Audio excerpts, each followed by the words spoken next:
Hey everyone, someone asked me today for how do you manage children, particularly a big family, when you have chronic illness? And it's really interesting because I've thought a lot about it and I obviously have several blog posts about it. But what it comes down to is you've got to work on your health first and prioritize your health first. Like, unless you can increase your own capacity and ability, nothing else is going to work, right? It's all very well for me to say, okay, get up a little bit earlier than your kids and have a routine in the morning and have a routine in the afternoon and have a rhythm to your day and get your kids to help you. Like, it takes a lot of energy to do that. So first and foremost, to manage anything in this life, but particularly parenting, you've got to work out your non-negotiables for your health. What makes you feel better? Get the right medication plan, get an if this then that pain management plan. So this is something fairly new that I've been sharing about, that I've been doing, and it's if my pain is a 3 out of 10, here's what I will do. If it's a 4, here's what I'll do, and make it non-negotiable. Because my pain scale has gone real wonky. I mean, I've had endometriosis. I walked around with my sacroiliac joint out of place for months. I've had chronic pain for a long time, and it just got to the point where my nervous system was getting overwhelmed with the pain before I was recognizing that the pain just needed to be treated. Or I was like massaging and stretching and, just like spending the whole day trying to manage the pain, and I could have just like helped it along with taking some medicine, right? Learning to be more proactive. And so having a good pain management plan will help.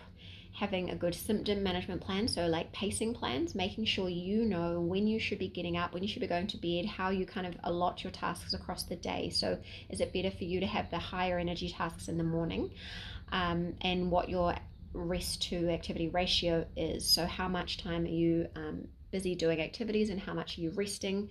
When is your full stop rest break? I 100% recommend aligning your full stop rest break with when the kids have a rest. And yes, they're going to grow out of sleeping at some point, but there's no reason they can't play in their room for 45 minutes every afternoon to have some quiet time. I'm literally filming this video in quiet time right now. I did a 35-minute yoga nidra, and now I'm just sitting here quietly before they get up. They actually fell asleep today. But make sure you have your full stop parasympathetic nervous rest each day. It's non-negotiable. I do it every single day, and it's part of our routine, and that makes a big difference. And so it's like all those things to manage your health, increase your capacity as a mum, and help you to cope.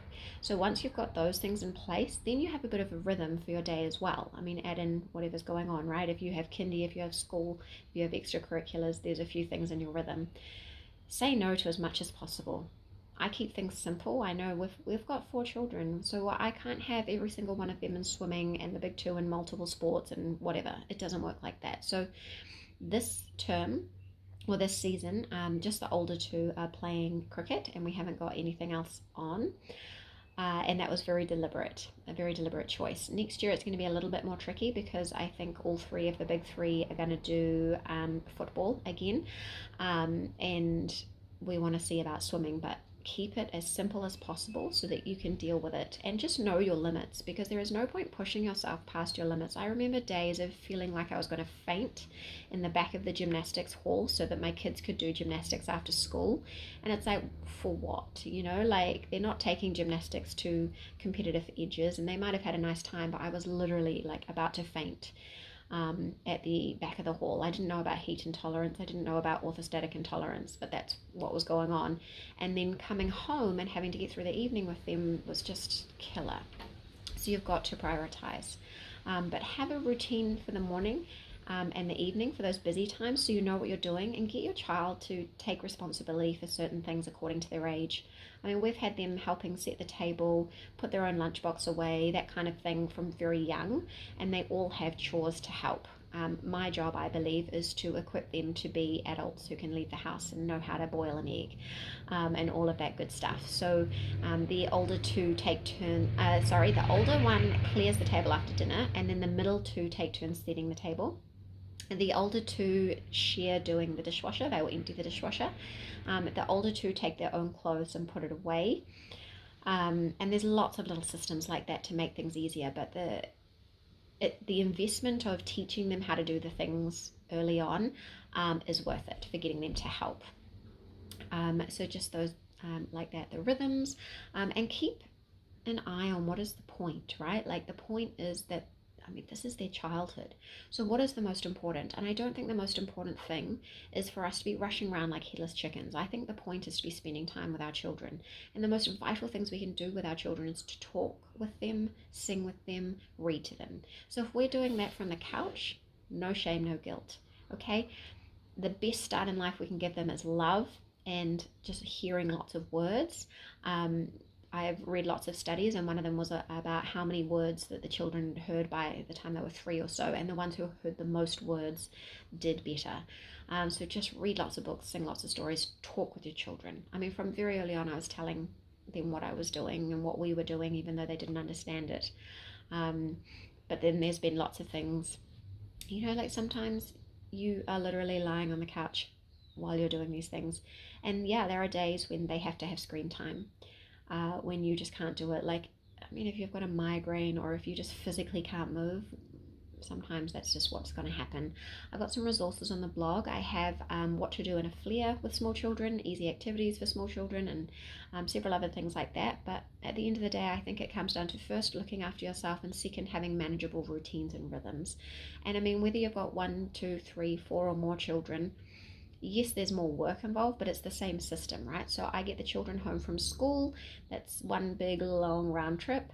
They all get their lunch boxes on the bench. Then they all have showers and baths, sometimes in pairs, sometimes by themselves. My big two are quite independent, though it takes a lot of work to get them into the shower, and then they don't want to get out. But again, it's a system and a line. And then we all pitch in for a tidy up. And then we all eat dinner as a family. That's like a rule in this house. We eat dinner as a family.